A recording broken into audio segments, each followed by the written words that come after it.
everybody, and welcome to another episode of your Bish Therapist podcast. I am your host, Melissa Reich, your Bish Therapist, a real-life therapist turned pop culture aficionado serving clinical interpretations and hot takes on all things pop culture. And today's episode is going to be about so many things. There is what in the Bravo hell is going on right now. This week, there's been news left and right, Bravo news, breaking news,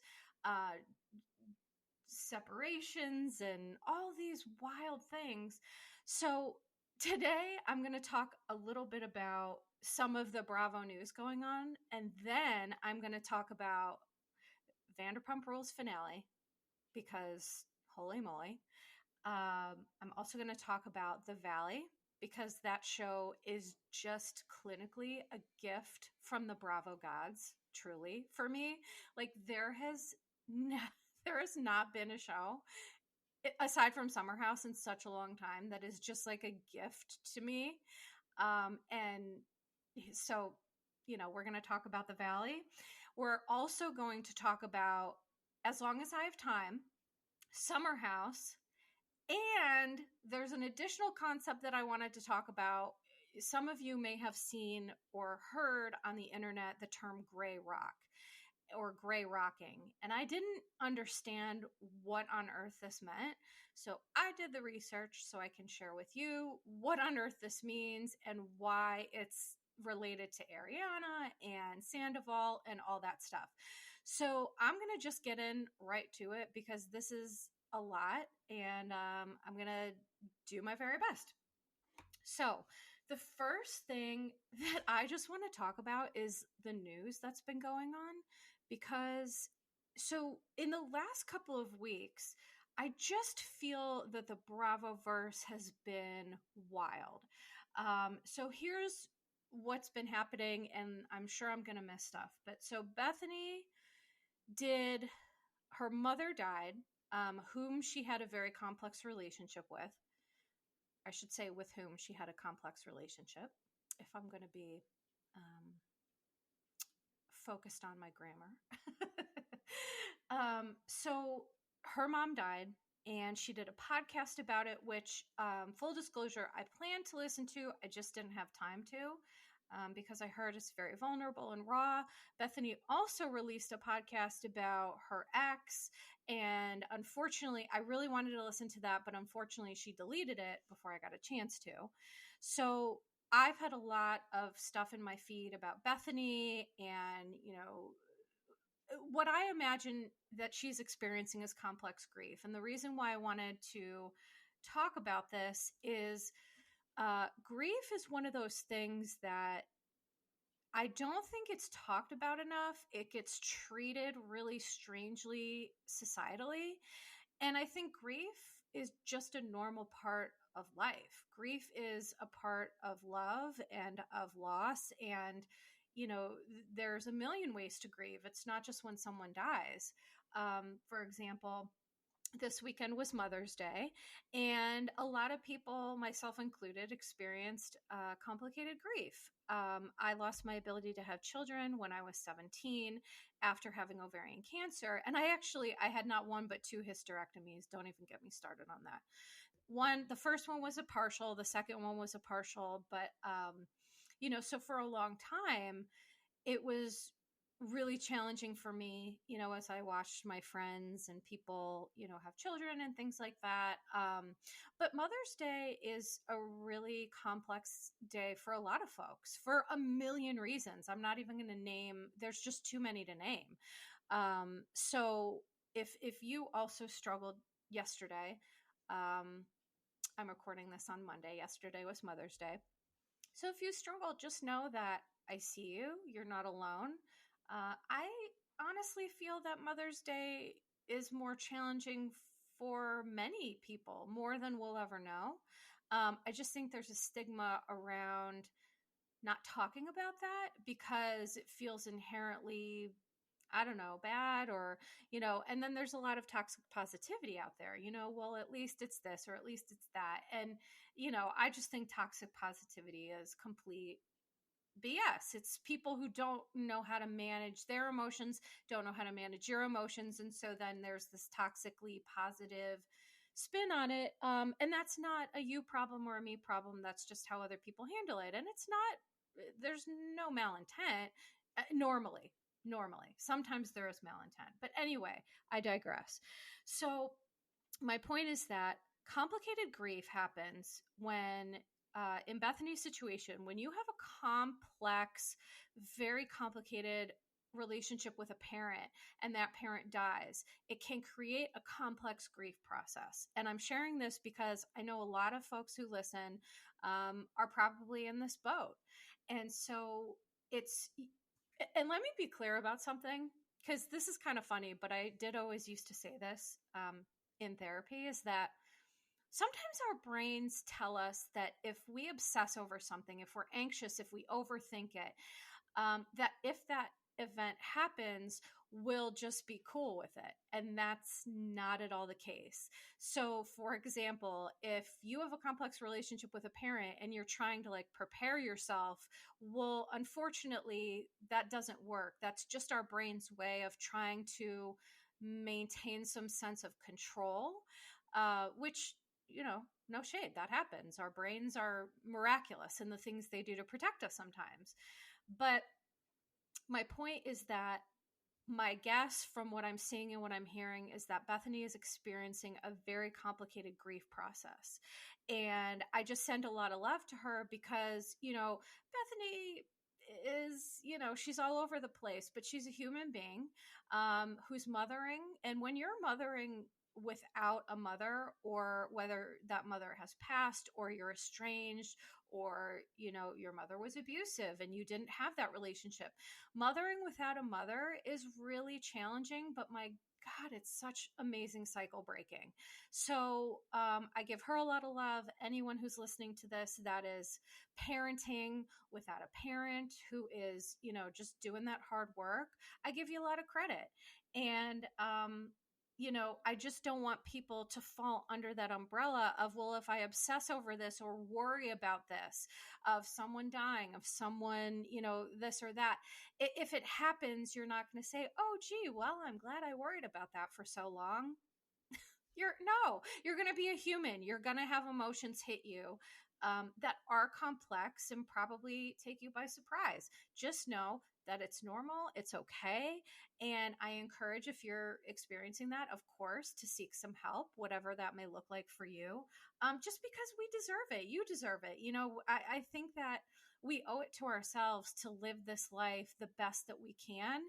And I do think largely that the second act of our life, you know, I'm 43, so who knows where I am, you know, with my health and my treatments and all of that. But to me, the second act of life is all about recovering from the first half, gaining some insight and understanding, and starting to live in a way that honors you and is best for you. And I just think that's really important. So, the other news with Bethenny is that she and her fiance have broken up. And to me, that is no surprise. I think that Bethenny has a really hard time managing relationships because when we are, you know, I've talked about, for those of you that have listened to me for a while, I talk about strong roots.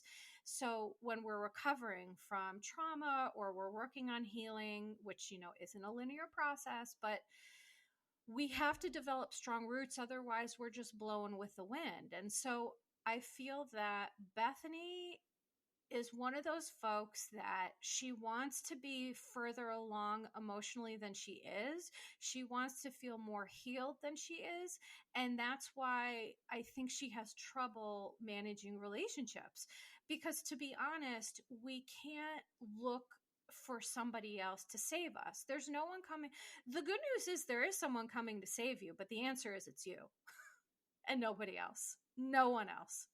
Like, that's the fact of the matter. So I think that for Bethenny, it would be beneficial for her to focus on her daughter, who she seems to be an amazing mother. She loves that child so much. And, you know, I just wish her nothing but the best. But I think that you know, it's she's going to continue to have relationship issues until she manages some of her stuff effectively, in my opinion. I don't know, Bethenny. I do have an interesting tie to her, but I don't know that I'm going to share that just yet because it's complex. So, and I know, I'm sorry if that upsets people, but maybe I will share it. I just have to think about it. I've learned to not speak impulsively anymore, especially when I have a microphone pointed at my face, because this will live forever as long as I take it down. So I just want to be mindful. Okay. So other news is that, Dorit and PK are separating, which to me is absolutely zero surprise. I covered Real Housewives of Beverly Hills last season, and I do have a lot of posts about this on my Instagram, RHOBH Therapist on Instagram, and I have talked about it. And what I said is that PK, I can just recognize these things. I've done therapy long enough to know when one party is checked out, and PK emotionally checked out. And when you emotionally abandon your partner, I mean, that's death. That's relationship death for sure. You just can't come back from it. And it could take years, but it's just not good. And the scenes where they were talking about Dorit's PTSD, and he said that he felt like it was kind of obnoxious and all these things, I just could tell that she isn't getting the support from him that he needs. And I can relate to that, right? I have a complex PTSD, and if my husband said something like that to me, I would feel betrayed. I'd feel alone. Fortunately, he's super supportive, and I'm so lucky. But I just think that I have a lot of issues with Dorit, but she's a wonderful mom. She loves those kids, and she just deserves better as a human. So a lot of people think it's a ploy to secure her spot, because there were talks about, was she coming back? Was she not coming back? And now all of a sudden she is coming back, and I saw something yesterday online that Real Housewives of Beverly Hills, they're filming, and Kyle is back. Of course, we didn't think she was going anywhere. Andy said on Watch What Happens Live, she's always welcome back. And I just wondered in that moment how many housewives that royally pissed off. Like, I imagine Dorinda Medley's head just exploding. Like that emoji, like where the brain is like, you're like, that's what I picture Dorinda, because she's probably like, what the hell? Oh my God. But speaking of that, one of the things that I did want to say is that I listen to, some Jeff Lewis Live podcasts. I especially like when my buddy Ryan Bailey's on, and Justin Martindale. I enjoy them both very much. And one of the things that I had heard, I think it was in an after show, is that Jill was at a party, or no, this is what it was. When Jill was filming with Reza Farahhan, they're filming, it's called The GOAT. It's like this reality show. So Reza was on Jeff Lewis Live, and he was talking about that. And he was saying how Jill was basically bragging about the fact that she was the reason the Real Housewives of New York reboot with the OGs didn't happen. And I've said that on one of my podcasts. I don't even remember when it was, but Jill admitted that on Jeff's show. And I find it so gross that she just feels, well, it gives me the feeling of like, if I can't do it, nobody can. And it just feels selfish and entitled, and it just gave me the ick, and I didn't care for it. So I don't remember what made me start talking about that, but there you have it.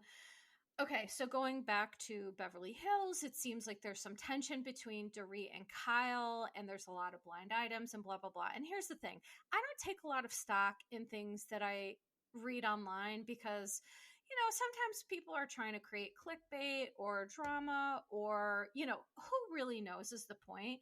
And plus, I'm just the type of person, I need to see something and observe it with my own eyes and ears to believe it. So, I can't wait to see next season of Real Housewives of Beverly Hills. I can't wait to see it. Some other Bravo news is that The Valley season 2 is being picked up, which to me, that's going to be wild, because how's that going to work? Two out of the the couples are separated. Well, Jesse and Michelle are divorced and they're dating other people. And obviously, we know Brittany and Jax are separated. And based on the podcast that they had, that now basically Brittany's kind of just doing, it sounds like they are definitely not getting back together. I mean, to me, this is what I hear. So, you know what? Let's just get into the Valley. Oh, and before I do that, I also was like, as I was getting my podcast material together, I thought to myself, self, what, what's happening with the men on Bravo? Like, what is happening? Because I just feel that they're so toxic, and I'm confused. Like, I did one of those Instagram Ask Me Anything, and someone asked me about men on Bravo who I feel are like great, good people. And I swear to you, I had to rack my brain, and I truly, and listen, I may be missing some people because, brain fog and just everything else that's happening with my body. But I truly could really only come up with 4 men on Bravo right now. Daniel, I think it's Bucco from the Valley. I'm sorry, sometimes I get nervous and mispronounce names. That's happened since day one, and I love to make fun of myself for it. But Daniel on the Valley, to me, he is just a solid dude. He supports his wife. He's empathetic. He's kind. He meets her needs. He appreciates her. Like, he's great. I've DM'd with him. He's lovely. And yeah, just he and Nia seem great, but go Daniel. Travis Mullen, Gina's boyfriend from Gina Kirschneider's boyfriend from Real Housewives of Orange County. I think he's a real great stand-up guy. And I think that sometimes people forget that because, Gina was having her issues last season. And I think, I don't know, but I just feel I've also DM'd with Travis. And again, not anything wild, and Gina too, but he's just like a nice person. And when I put on my my Instagram, when I posted this list and I tagged him, and he just said, "Thank you. That's so kind." I mean, he's just a good dude.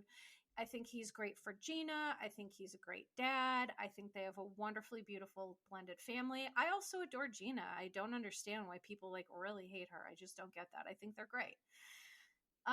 2 more people that I would say. I think Shane Simpson, which, let me be clear, the fact that this person's name is coming out of my mouth as like one of the greatest men on Bravo. I have never, Shane Simpson, I'm not joking, is the only person that I ever had a complete 180 about in the entire time that I've been watching Bravo. And I've been watching from season 1, episode 1 of Orange County, New York, like all the OG, all the beginning. Like, I think I started watching this when I was like 29 and I'm 43. Okay. That's how long this stuff has been on. At first, I misunderstood Shane. I completely misunderstood him. And now, did sometimes he act like a douche? Yeah. And did Emily, did she maybe say some things about him when she was unhappy with him? Sure. But in reality, I also think that Shane he's like a wonderful dad. He's very committed to his faith, which, but he's committed to it in a way that is like lovely. And I could tell he gets a lot out of it. And he doesn't weaponize faith to harm people like Mary Cosby. So I respect that a lot. And I think he's an amazing dad. I think he's a great husband. And I think he and Emily have like a beautiful relationship. I also love Emily too. So I can't wait until Orange County comes back because I adore them both. Now, the last person on this list that I'm going to say is Jesse Solomon. And here's why. I think that on Summer House, when he was called a trash bag, I think that was like really unfair because, he's a young guy, he's single, he's trying to navigate dating. And I don't know. I just get vibes from him that he's just a good dude. So that's just my 2 cents on the men of Bravo. If you think there are men that I'm leaving out, please let me know. And I'm sure there are. But so my point is that I just feel like, especially those of us who have aged with Bravo, like as a 43-year-old, I just value different things than I did when I was 29. I'm sure when I was 29, I enjoyed my housewife sick and messy, but I don't enjoy that anymore. I think that there are wonderful people who have stories to tell that could be featured, and sometimes they are, and sometimes they're not. So, it'll be interesting to see what this year of Bravo shall be. So let me start talking about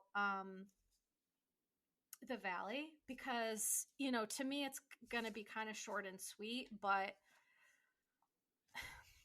so the first thing that I want to say is the scene where Brittany takes a shot and then she's feeling sick and she's like, in the pool house or wherever she is. And she's like, you could tell she just doesn't feel unwell.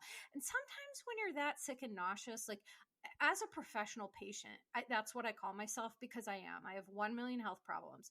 And for me, when you're not well and someone doesn't attend to you, for me, that's a huge trigger. That's a huge red flag. It's a huge trigger because, and I'm really grateful because when you have an illness, I'll use Yolanda and David Hadid as a good example of this. Whatever that is, it can really take a toll on relationships because when people get married and they take their vows in sickness and in health, some people just don't intend on that. They don't take that seriously. But fortunately for my husband and I, we really did. And it's not fun. I'm not the same person I used to be. I am partially disabled. There are things I can no longer do that I used to do, but my husband loves me more than he cares about my disability. Like and so Yolanda, for example, was always an example of, she married David Foster and their intention was for her to be a trophy wife, to serve him. Because, listen, David Foster's a genius, but I've never met a genius who didn't have a giant ego or some real serious underlying personality issues. It kind of goes with the territory. However, they ended their relationship because she couldn't be his trophy wife anymore. She was sick and she cut her hair and she got her breast implants and all these things, which good for her. And he just was like, I didn't sign up for this. So sometimes when you get into a relationship with someone and you get sick, that to me tells a lot about somebody's character. Now, there are also people talking about, well, does Brittany have a drinking problem? And I'm not going to say either way that she does or she doesn't, because only Brittany knows that. And I think that's a huge accusation. I think that people say that to somehow justify Jax's behavior. And it's like, nah, because here's what I'm going to say. Even if your partner gets sick for a self-imposed reason, right? Let's say drinking too much as an example. That does not give you the right to emotionally neglect and abandon them. It doesn't. And guess what? So here's exactly what happened for those of you who didn't see. Brittany is in the pool house. She says, I'm sick. I don't know why. Jax literally looks at her and he grunts and he says, drinking. Told ya. And he slams the door. This isn't love. Let me be clear. This isn't love. I am so tired of people trying to say, well, Brittany this or Brittany that. And it's like, bro, this isn't love. I don't care. I don't care if it is from drinking too much. That is not okay, because here's the truth of the matter. When I posted about this on my social media, people said, well, he might be nervous and trying to help her. It's like, this isn't help either. If you are truly concerned that your partner is doing things that are self-destructive, right? Because that happens in relationships. Some people turn to drugs, alcohol, shopping, compulsive gambling, whatever it is. Okay. If you love your partner and you're truly concerned, this is what this should have looked like. He would have sat down next to her, and this is in my opinion, he could have sat down next to her and said to her, listen, I'm concerned about this. I've seen negative consequences from this behavior, and I love you and I'm concerned, and how can I help, right? Sometimes we do need to call out our partners on tough things, but what he did wasn't that. It was just being rude, and like I said, it was emotionally neglectful. And every week I get a peek into why Brittany finally had to be like, I'm done here. Jax is miserable. And, you know, the saying is that misery loves company, and it's true. The other thing I like to say is likes attract likes. So if you're miserable and you're unhappy, that's what you're going to attract. And I feel every week that I see Brittany, um, a little bit of that denial and minimization gets chipped away based on his behavior. Now, listen, I'm not saying that Brittany's perfect. And as I say, everybody plays a role. Last episode, I talked about how I think she doesn't attend to him sometimes. He's overwhelmed and she wants to have another baby and she's hyper focused on that. And I don't think that's fair to Jax. And trust me, it pains me to have to defend that man because yikes. But like, he's a person and so is she, and she has her flaws and so does he. But in my opinion, what I always talk about is that everybody plays a role, but it's not always equal. And Brittany's role, in my opinion, is pretty small compared to what I'm seeing from Jax. And I also find it really interesting though, when Brittany was on the phone with her mom, when she was FaceTiming, her mom kind of said some stuff that was like her mom knew, like her mom gets it. And I think it's lovely that Brittany has such a great relationship with her mom and her grandmother. And I'm just going to be really interested to see how this progresses every week. So then cut to the scene where Brittany is trying to talk to Jax, and she literally had to take his phone away because he's not paying attention. She is literally begging Jax to attend to her. And his response is nothing but ego. So let me share what that means. When we respond from a place of ego, we respond, we're defensive, we're blaming, we're refusing to see our role. But when we listen from love, we can still feel like, oh, that hurts. You know, I don't love that, but you can attend to someone in a way that's different. And so Jax's reaction was full ego. And in my opinion, this is what is actively eroding their relationship before our eyes. She's saying, I need love. I need a healthy, intimate relationship. I need to be wooed. I need to be listened to. And let me be really clear that women, we need these things. For men, and women and men sometimes are different and sometimes not. I mean, men have needs for all these same things too. But what I'm saying is that Jax is not in touch with anything, right? He is emotionally neglectful of himself because he keeps talking about how he's a dad now and he's mature and he's this and he's that, but it's all talk.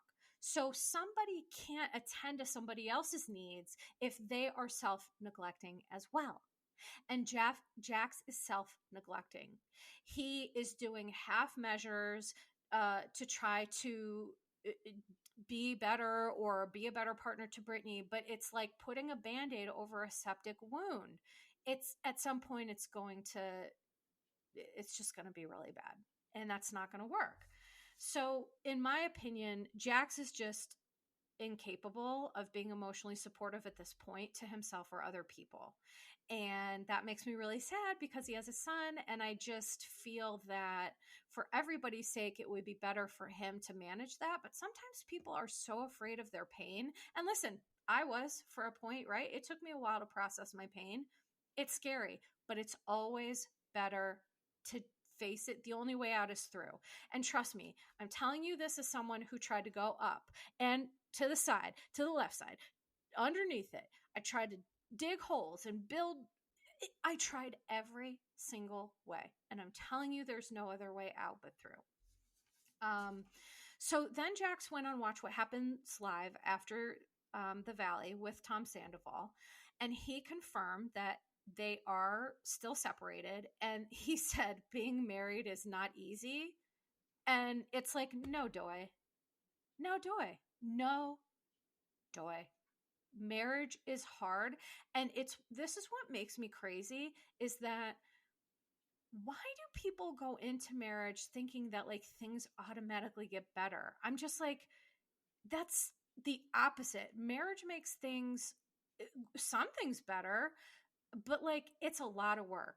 And I talk about this all the time. I've been with my husband for 22 years, since I'm 20 years old. Okay. It is work. But when you do the work individually and as a couple, it's the greatest thing on the planet.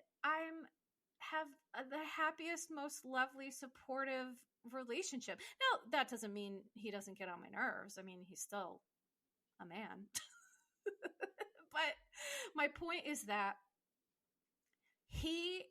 to say that on Watch What Happens Live, to get some sort of empathy, it's like, no, bro, you shouldn't have proposed then. You shouldn't have gotten married if you were not prepared to do this. He wasn't prepared. And Brittany, I think she just thought, well, maybe he'll change. Maybe he'll grow. And here's what I want to say about that. Growth doesn't come from aging. It comes from active work. And I would argue that growth as we age diminishes if we're not actively working on ourselves, meaning that the older we get, the more, listen, we can get stubborn and stuck in our ways and all this other stuff. If you don't tend to those wounds, it's like pouring concrete on an unstable foundation and then just building the house on that. And that's just not going to work either. So here's something else that frustrated me about Jax. He outlined experiencing mental health issues, but then when pressed by Andy about how he's trying, because Jax always says, I'm trying. And no, he's not. I can tell you that as someone who's trained to just know when people are saying they're doing the work versus really doing it. It just looks differently and it sounds different. And and Andy can see that too. So he pressed him, and Jax recycled the old excuse of when 7 years ago on Vanderpump Rules, he did, and I've talked about this before, he had an egregious situation with a therapist that was disgusting and it wasn't right. I'm not saying that it was, and I'm certainly not defending that therapist. The therapist somehow got into the friend group and then told people about stuff that Jax had told, and it just makes me angry when people have bad experiences with therapists, because it does stay with you. However, in my opinion, Jax is using this as an excuse, a flimsy excuse, to avoid accountability. Because let me tell you something real clearly, okay? I had a therapist fall asleep when I was talking. That's right. Sure did. And I also had a therapist who was smoking a brisket during a telehealth session during the pandemic. Sure did. So that's terrible. That's shitty. I broke up with them. I told them, I was like, this is not acceptable. And I found a great therapist who worked for me. And I had to crawl through mud and blood and broken glass to get myself there, but I did it. And I understand that it is hard when we have those terrible experiences. But if we use that to then continue to self-neglect and say, well, then forget it, then that's an us problem. It is. And I believe that Jax is using this as an excuse, number one. And number two, I really want to re-emphasize that mental health issues are not an excuse or a reason to mistreat your partner. They are not. And listen, the majority of people with mental health issues would never do it anyway. They just wouldn't. Most people I know, I have a lot of trauma survivors that listen to this. I get messages, CPTSD and depression and anxiety and all these things. They're wonderful, beautiful humans that would rather die than hurt somebody. So that's the other thing. It's like, it's not an excuse. And I feel like I'm a really good person to talk about that as someone who's a patient and a practitioner. I think it's important that two things can be true, So now I'm going to move on to Jesse. Talk about half measures. So Jesse essentially participated in a 24-hour psychedelic-induced self-exploration. So what I got from it was that he was going to like an overnight retreat where it was some sort of psychedelics. I heard Michelle say that, but I didn't know what. Jesse claimed to Michelle that he was doing this for himself. And then he said, in his, I'm sorry, my brain is so foggy today. He said in one of the after shows or one of his interviews that I'm doing this as a Hail Mary for my marriage. Okay. So I understand where he's coming from, but if you can't even be honest with your partner about why you're doing this or with it's just not good.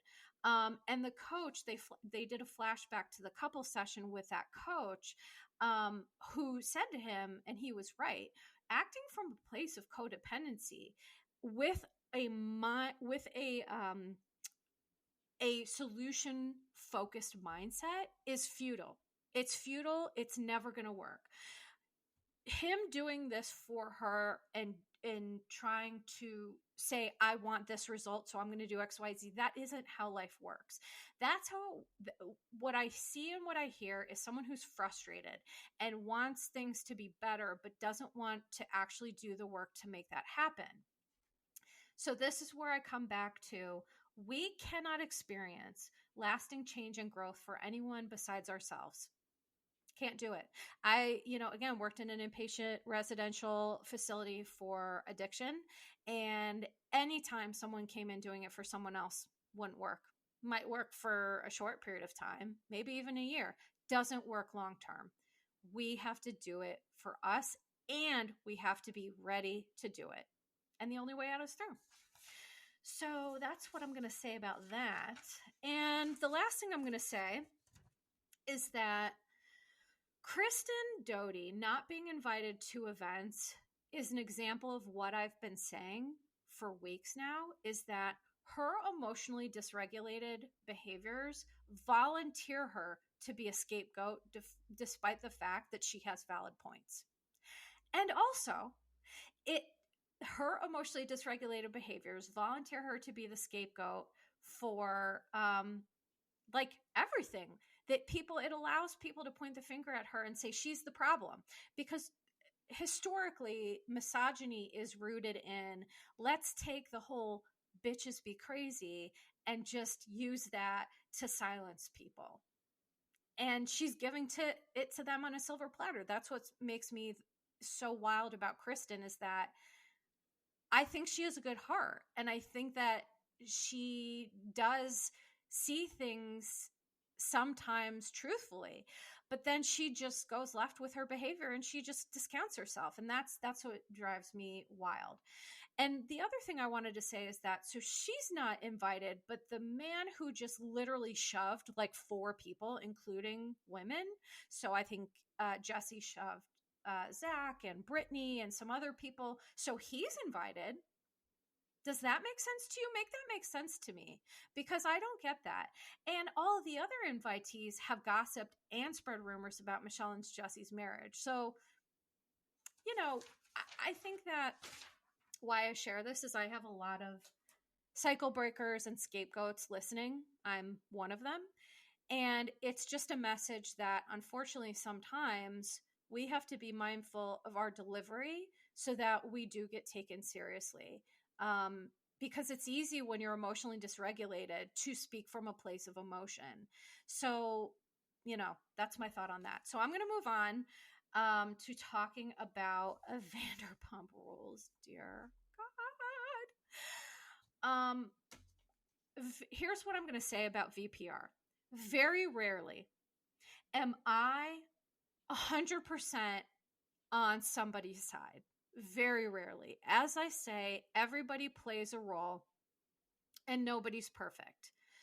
But much like the Brittany and Jax, with Ariana and Tom, I really do not understand people, especially women, who are really making excuses for Tom and trying to outline the stuff that Ariana's doing.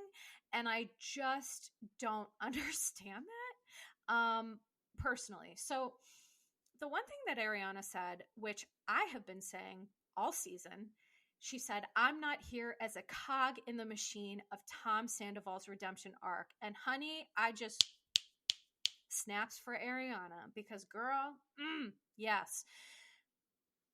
They all season, I've said that VPR production has pushed a Tom Sandoval redemption arc, but the fatal flaw in this plan is you cannot redeem someone who's not sorry.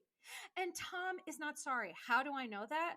That's the other thing is the people on Instagram who are like Tom Sandoval apologists were like, well, how do you know? And it's like, I have observational skills. Like, what do you mean? So at the end of the episode, it confirmed what I'm saying is it cut to him talking to Schwartz, and I didn't write this down, but Schwartz said something like, wow, it's a hell of a twist, right? And Tom Sandoval, and literally keep this in mind, a couple minutes, an hour, we don't know the timing of it, but he was just whining and crying and poor me, and she can't have a conversation with me, and how dare her. And a short time later, he's literally cackling like Dr. Evil and saying, it's good for me. Okay. And here's the thing. Here's how you know when someone is making a disingenuous apology is they rage as a result of the apology not being accepted. Okay? So that's facts. That's facts right there. If someone is giving you an apology and you're not accepting it and they rage as a result, it's not an apology, it's actually manipulation. Because part of apologizing to someone, especially, from what I've learned in, the recovery community and the program of AA and NA and things like that, a true apology is really not for the other person, but it's for you to take accountability, to take ownership, to learn to do better. The other person accepting it should really not have anything to do with how you move forward when you make an apology. If you've wronged someone, they have the right to not accept that apology. That's facts. Okay. So to me, it's all BS. It's all performative. It's all disingenuous. And I think that Ariana had every right to do what she did. I mean, every right. So Katie, who, by the way, I do adore Katie and Ariana because they both do seem to have their finger on the pulse. And like Katie especially seems like someone who just is not gonna be swayed like some of the other cast members are. So Katie said, Tom didn't make a mistake. He made choices every day, over and over, for months, and has done nothing but double down on those choices over and over. She nailed it. And she also said, sometimes you have to stick to your boundaries to protect your peace. And here's the thing. I am a boundary connoisseur, a queen, a proponent. I love a boundary. I love talking about boundaries. I love encouraging people to make boundaries. What people need to understand is we can love people and still use healthy boundaries. And in my opinion, Ariana truly modeled healthy boundary setting all season, despite those said boundaries being continually tested and violated. Here's what people have not talked about enough, and this is why I'm so glad I'm in this space, is people are talking about like how rude it is for Ariana to just like not film with him. And it's like, why? They had the conversation that yes, they're living in the same house, but her boundaries have been tested at every turn. And you know how she's handled it? With grace and dignity. And this is going back to what I'm saying about Kristen Doty. And unfortunately, because of misogyny, women have to be calm to be taken seriously, which I don't agree with, but unfortunately, that's how it is. And Ariana, every time Brock tried to spew some shit about what she should do or blah, blah, blah, blah, blah, blah, okay, she was cool, calm, collected. She maintained her grace and her dignity. And I believe that this season of Vanderpump Rules was a masterclass in how to use and maintain healthy boundaries, because when we use boundaries, it's going to upset people, i.e., what happened at the Vanderpump Rules finale, right? Everyone in that cast was like, how dare you put your boundaries before this show? What? That's basically what their behavior told me. And it's like, guess what? Reality TV and real life are two different things. And for real life, Ariana did the right thing. Maybe it wasn't the most entertaining thing for the show, but oh, well, this is her real life. This is real life. Like, the audience is asking her to do something that's not good for her for their entertainment. Let's think about that for a second. And to me, that's pretty bold. Those are pretty bold statements, if you ask me. And this is just a friendly reminder too, that people who have hurt us, we don't owe them anything. We don't.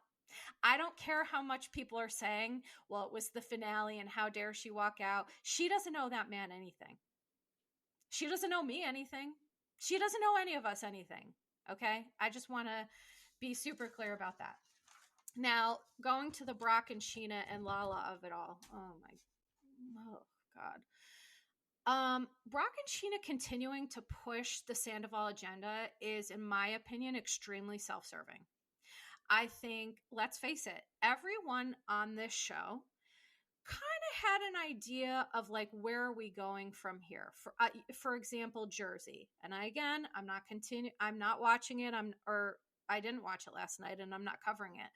But the point is that with Jersey and VPR, these are seasons where we know it's not sustainable. So what are we doing here? And today, the breaking news today is that Katie and Ariana remove VPR from their Instagram profiles. So my guess is that Lala, and there's been rumors about this, Lala's going to be moving to the Valley.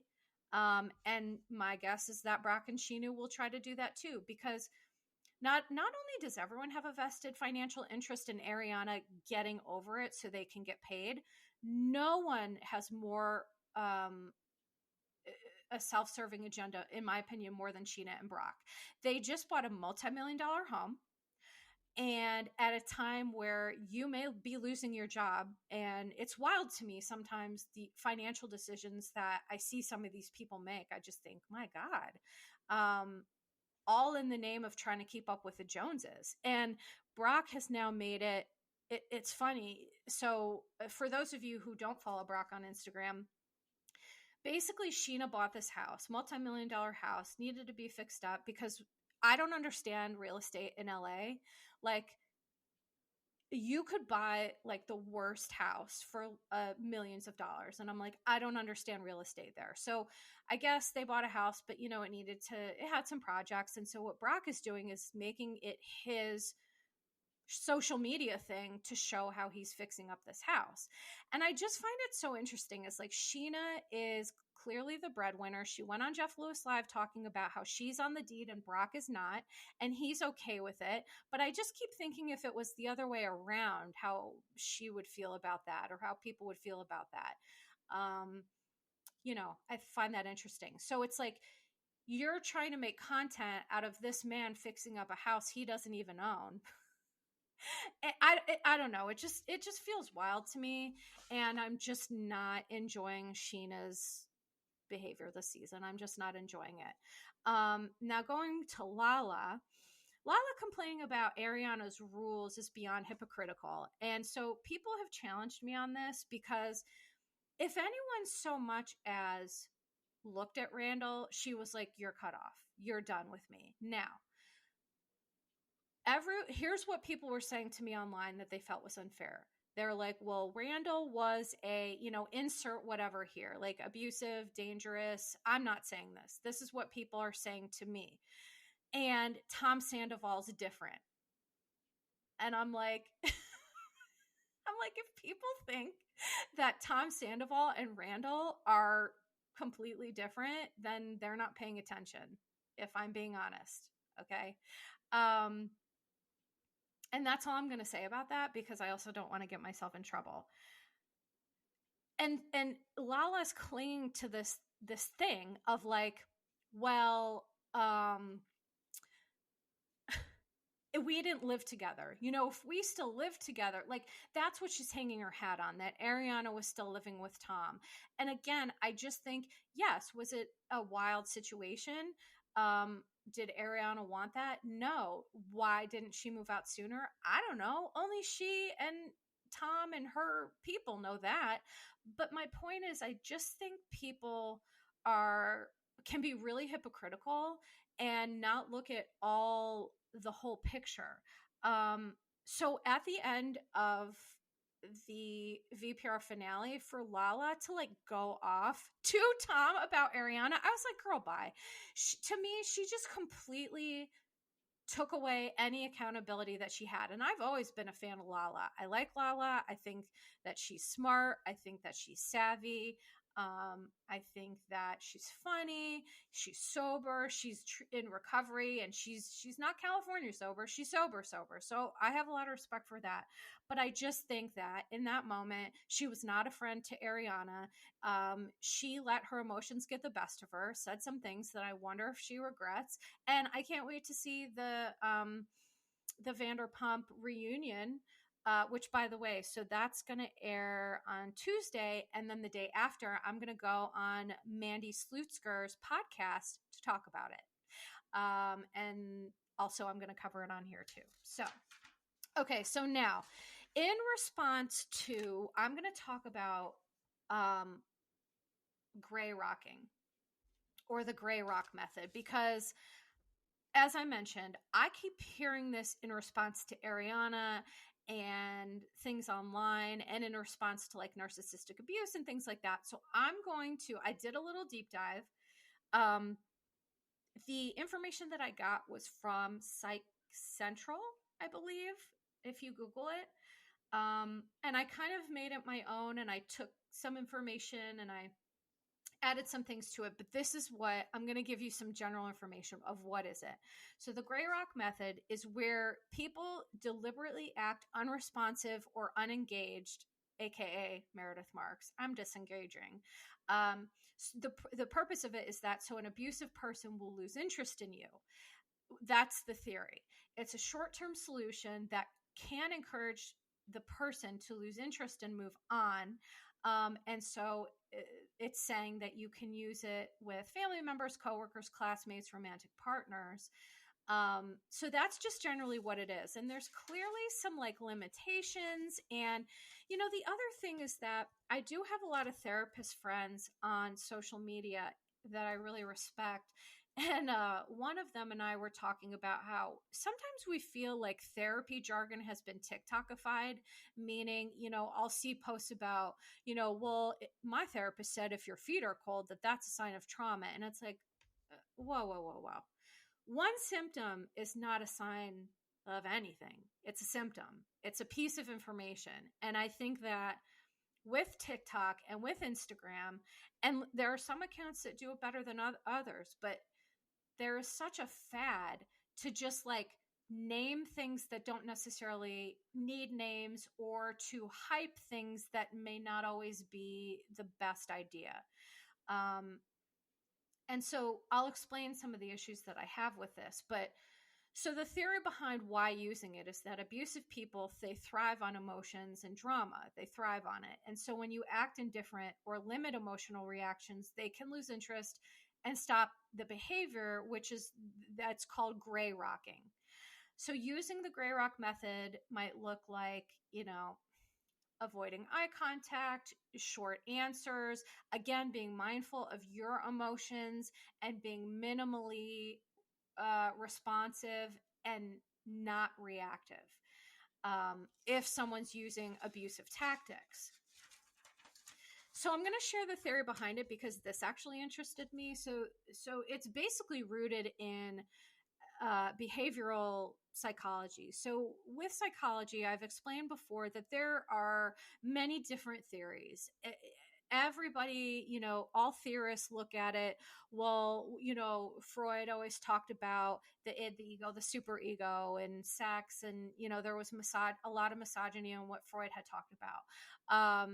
B.F. Skinner, he's a behaviorist. He talks about the the dog and the bull and the bell and all the whole thing. And so the theory behind this is that, and by the way, gray rock method, it really hasn't been used in scientific research. So what that tells me is that this is more of like a social media thing. But gray rock tactics are rooted in behavioral psychology theory, specifically the concept of extinction. So extinction means that when a behavior doesn't have the desired effect, the behavior stops. In the case of gray rock, when a person uses abusive behavior but doesn't get the response they want, they may stop the abusive behavior. And the thought of the gray rock method is to help protect you against people who are using emotional or psychological abuse tactics, narcissistic games, toxic behaviors, and things like that. So there are some potential applications to this. First of all, the key is it's a short-term solution. It's not long-term. So when people are using this in relation to Ariana and Tom Sandoval, she's actually doing psychologically what a therapist would probably recommend that she does. But the audience isn't happy because she's on a TV show. But she really is essentially, this is what she's doing with Tom. And so here's the thing I want to say. If a relationship is draining your emotional energy, or you're unsafe, or you're being abused, it has to be addressed directly by you getting help. So the gray rock situation, it can help keep you safe temporarily or help you avoid temporary manipulation. However, the flaws in this plan is it's not a long-term solution. And it just may backfire in that, sorry, I'm just looking at my notes here. So gray rocking someone, if someone's truly abusive and they're thriving off of your misery, gray rocking someone can create complex emotions that, due to their inability to cope with their feelings, it can result in behavioral outbursts. So when they don't get the desired reaction, they may try different approaches to draw you into the dysfunction, even worse ones. They might escalate by creating a crisis to get support from you. Sometimes people threaten to harm themselves, but they don't really have the intention. It's manipulative. So in some cases also, the behavior can worsen due to something called extinction burst. Extinction burst is a sudden and dramatic increase in behavior when a reinforcement for that behavior has been removed. So the gray rock method also, here's my other major thing with it, suppressing your emotions just makes you feel isolated and alone. And so gray rock method can be emotionally and mentally draining. So what I would say is consider getting support from a mental health professional when dealing with an abusive person, because it may work temporarily, but long-term you gotta get yourself safe, and the safety and the compassion and the help that you deserve. So you should not consider this method if you're in a long-term relationship with an emotionally abusive person. And so I do want to give some resources. If you or someone you know are experiencing controlling behavior or domestic violence, I'm going to list 3 resources. And they're also on my Instagram page. I do keep resources there. The National Domestic Violence Hotline is 24 hours a day, 800-799-7233. There is also something called loveisrespect.org. And you can text love is, one word, love is, to 22522. Or you can call 866-331-9474. There is also a list of resources by state if you visit the National Coalition Against Domestic Violence. And here's what I want to say about these websites. They are very aware of the people who are using them are in dangerous situations. So they offer like browser clearing. They offer like they have a red X at the top that if you need to get out real quick, you can click it. So there are some safeguards that these sites do offer. I just want to say this. Okay. Now, I'm going to move on to Summer House, and I'm going to talk about it briefly because we're already at an hour, and I'm not trying to bore people to death. So Summer House to me was super fascinating, specifically because Jesse Solomon talked about his cancer journey, and I thought the moment with him and West outside that the cameras caught, I know that he felt embarrassed by that, but I just wanted to talk about how brave and amazing it was. So as you all know, I'm a 2-time cancer survivor, and the cancer that I have now is forever. And I've been on treatment for 4 years, and I've kind of hit a little bit of a plateau, so it's been challenging. But I can attest to the roller coaster of emotions that follows a cancer diagnosis and follows in recovery and remission. And this is something that most people, unless you've experienced it, don't understand. Statistical milestones for survivors can be extremely anxiety provoking, and typically mental health, when it comes to cancer treatment, is still largely ignored, which is bananas to me. It's like, I just can't, I don't understand the medical model of like, well, this disease is threatening your life and it may kill you, but now you're in remission, so just be free. And it's like, do you understand psychologically what that does to people? The post-traumatic stress disorder, whether it be acute or chronic. And what I saw with Jesse was what happened is that when you think you're having a relapse or your brain is telling you that you are, it is like you're back in it. You're back in it. Your brain gets hijacked. It's the scariest thing.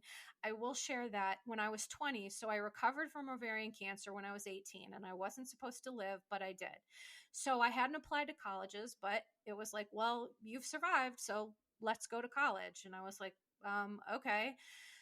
So when I was 20, I was a junior in college, and I found a suspicious lump, and it had to be checked. And that night, all my roommates, my friends, they went out to this party, and I cried in my room alone because I wasn't brave enough to be honest about how I felt. And so like Jesse, I held it in. But the problem is, here's the problem. Lots of people listening to me are trauma survivors who have chronic illness.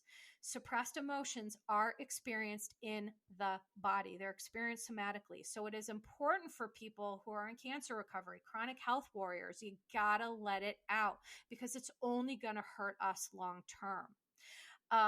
But there is such a stigma, and especially for men, right? But I want Jesse to know, and other people listening to this, is that you're not alone. And there is such strength in showing vulnerable emotions. This podcast and my Instagram page, I have been more vulnerable and honest than I've been in my whole life. And it's scary, but it's better. And some people don't care or don't understand it or are mean, but guess what? Those aren't my people. So please know that there are empathetic witnesses that are willing and ready to hold your pain, and please let them hold it because we can't hold it alone. So mental health resources are available for caregivers and cancer patients. Cancersupportcommunity.org. There's also cancercare.org. There's supportorgs.cancer.gov, and then cancer.gov. So anyone who's really resonating with what I'm saying, please check out those resources. Help is available. You shouldn't suffer alone. I have a great therapist. I have a great support system, small but mighty. And guess what? The biggest support I have is me. That's what I was missing, me. So join the club. Join me, won't you? Okay, so one of the last things I want to talk about is Amanda and Kyle, because here's what's wild. Carl and Lindsay are taking up so much of the attention that we have forgotten that Amanda and Kyle's relationship can be a complete shit show. And here's what I want to say. I truly could not handle Kyle this episode. I really couldn't. Amanda, in my opinion, so Kyle essentially had Amanda come over to do Loverboy because he was struggling and he needed her help. And so she's been helpful. And this year, Loverboy has lost a lot of money. Financially, they're struggling. And Kyle is very nervous. Okay. So that's understandable. But what I want to say is that Amanda isn't being selfish for wanting or asking for some independence regarding her employment. Kyle's reaction was selfish, emotionally immature, and woefully unsupportive. And Amanda had every reason to walk away. Honestly, I feel like I would have wanted to like slap him. Just kidding. Never do that. Violence isn't the answer. I'm just being facetious, but like he was just being such a jerk. And here's the thing, he wasn't listening. Amanda wasn't saying, I'm going to go off on my own and find my own thing and sorry, bye. She was like, no, I'm still going to help you, but I also want to find my purpose. But because Kyle is, I'm going to say, in the program of AA, and when I was working in the inpatient residential treatment facility, they have something called King Baby. And King Baby, and those of you who know what it is, I'm sure you're cackling relentlessly. King Baby is this concept of when men are in active addiction, they act like babies and throw tantrums. And there are very similar characteristics that King Baby characteristics that I'm seeing with Kyle. Because so Kyle says, this is like the biggest King Baby thing I ever heard. Kyle says to Amanda, if she left Loverboy, the last 5 years was a complete waste of time. That's King Baby statement right there. It's also gaslighting, it's blaming, it's shaming. And it's like, she's not an indentured servant, dude. I mean, like, that's insane. And then he literally had a temper tantrum only proves Amanda's point about his continued selfish and immature behaviors. In my opinion, Amanda just deserves better. I think, listen, we've all had bad moments. And if those were being recorded, we'd be embarrassed. And so I understand that Kyle's a human, but what he did and his behavior was just like not okay and not acceptable. I just want to be really clear about that. Now, I'm going to talk a little bit about Carl and Lindsay because I swear I really do have empathy fatigue and I'm going to have to talk about this the full rest of the season. But so at the top of the episode, I was glad to see that Carl recognized and took accountability for his avoidance conflict. And it's so funny because Carl follows me on Instagram. We've DM'd a little bit. And I did a post about his conflict avoidance. And when he was on Watch What Happens Live, this was like a weird paranoid moment, but he was like, he looked into the camera and he's like, I understand that I am being conflict avoidant. He said something about like therapists not supporting it and he understands the problems with it. And I was like, did he see what I wrote? That'd be wild. I don't know. I guess he could have. But either way, I was really glad to see him take some accountability for that. But then here was the issue. I really wish Lindsay wouldn't have brushed it under the rug in the moment because so what she did was she was like, babe, it's cool. Like we talked about it, but then she like discussed it with the ladies and in a confessional. And it's like, so here's the thing. I believe both Carl and Lindsay conceal painful emotions and avoid tough conversations because they are unable to successfully resolve conflict. So again, I'm going to use the example of it's like putting a Band-Aid on a septic wound. At some point, it becomes impossible to ignore. Now, Lindsay and Carl's argument in the kitchen, here's the thing, but all of you know, I don't do teams. Everyone plays a role. I watched in this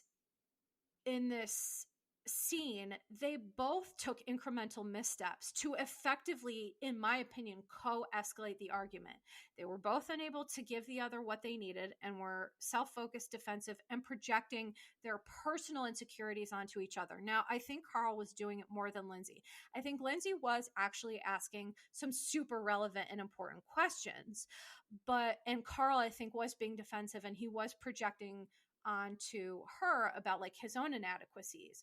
But here's the thing, they just aren't on the same page. They cannot effectively communicate, they cannot resolve conflict, and a long-term relationship cannot survive with that. So holy moly, this was a marathon. Oh sorry. Holy moly, this was quite a marathon.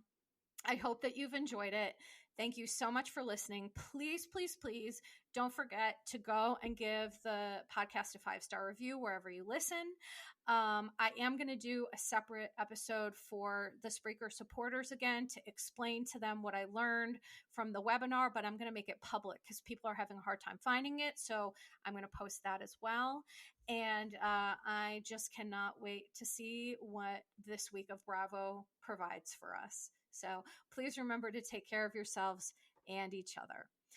Disclaimer, posts are not intended to diagnose, treat, or provide medical advice. Your RHOBH therapist is for entertainment and informational purposes only. The podcast, my opinions, and posts are my own and are not associated with past or present employers, any organizations, Bravo TV, Greyheart Productions, or any other television network. The information in YBT podcast and on its social media is provided for general informational purposes only and is not intended to diagnose or treat. Please do not act or refrain from acting based on anything you read, see, or hear on your RHOBH Therapist podcast or associated social media.